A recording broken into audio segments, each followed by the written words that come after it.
So we have the vector field f of xy is equal to x squared minus y to the x times the unit vector I plus y squared minus x times y times unit vector j, and we want to figure out if this vector field is conservative or not. So is this vector field conservative? And maybe I'll put a little arrow to indicate that it's a vector. And we said in the last video that if the partial derivative with respect to x, let's call this p, and let's call this q. So if the partial derivative of p with respect to x is equal to the partial derivative of q with respect to y, then our field is conservative, essentially. So, and this is the case for two-dimensional vector fields. When we go into three-dimensional vector fields and figure out if they're conservative or not, we'll actually see where this comes from. But just take my word for it for now that this is true. So let's take the partial of p with respect to x. So what is the partial of p with respect to x? It's just y squared minus x times y. And we assume that all the other functions of y's are just constant. So this is going to become a 0 minus x times y. The x is going to become a 1, so we're just left with the partial of p with respect to x is negative y. And similarly, here I'll just box this off so you don't get confused, and maybe I'll do this one in a different color. Okay, so similarly, the partial of q with respect to y is going to be, well, we treat all the x's like constants. This is the derivative of x squared is just 0. The derivative of negative y times x with respect to y, well, that's just going to be negative x. And so let me ask you a question. Does the partial of p with respect to x equal the partial of q with respect to y? Well, does negative y equal negative x? No, it doesn't. So therefore this field is not conservative. So what was it? The vector field, let's see, f, we'll just call it f, is not conservative. Let me just make sure I did that right. So we have the partial of p with respect to x, yep, and negative y, and then with respect to y, yeah, so that's right. And so therefore this field is not going to be conservative. So let's do another example.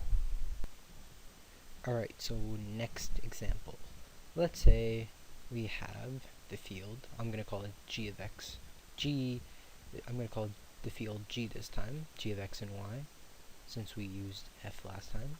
Let's say that's equal to 2 times x times e to the xy plus x squared y e to the xy times unit vector I, and then plus x to the third e to the xy plus 2y times the unit vector j. So let's figure out this field is conservative. So the first thing we're going to do is let's assign this part to be equal to p, and then if we scroll up a little bit, this part to be equal to q. So what is the partial of p with respect to x going to be? So here, notice how we have two functions of x, and they're being multiplied by each other. And anytime you see that case, you know you're going to have to use the product rule. Two functions of x being multiplied by each other, you use the product rule, right? Because e to the xy isn't just a scalar anymore. If this was just e to the y, then it would just be some constant. But if we're taking partial of p with respect to x, but you have a function of x in there, so we got to use a product rule. So derivative of the first function is 3x squared times the second function, e to the xy. And just to remind you, take the derivative of the first function multiplied by the second function, then add the first function times the second function's derivative. So the derivative of the first function times the second function plus the first function so not taking its derivative, times the derivative of the second function. So what is derivative of e to the xy times, what is the derivative of e to the xy with respect to x? Well, we just treat the y as like a constant, just like we said before. So this y is going to come out front.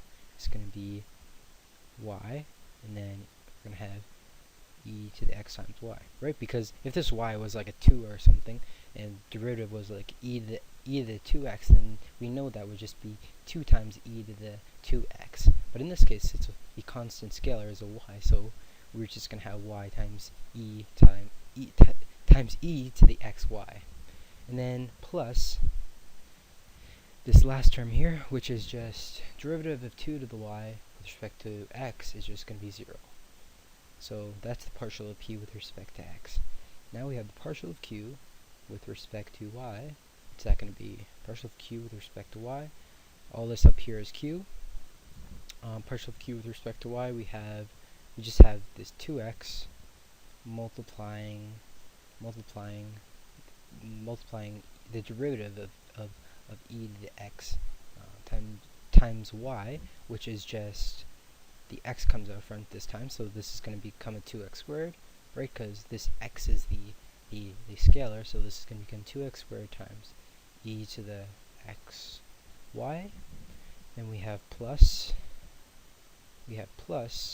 x squared times y times e to the xy.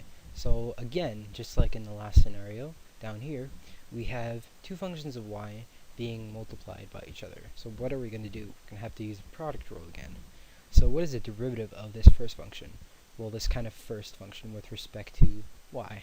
That's just going to be x squared and times the derivative of y, which is just 1, and then multiplied by the second function, which is e to the x times y, and added to that is going to be the first function, e to the xy, times the derivative of the second function. So the derivative is, what's that going to be? The derivative of e to the xy with respect to y, the x is going to come out front, so we're just going to have times x, and then e to the xy.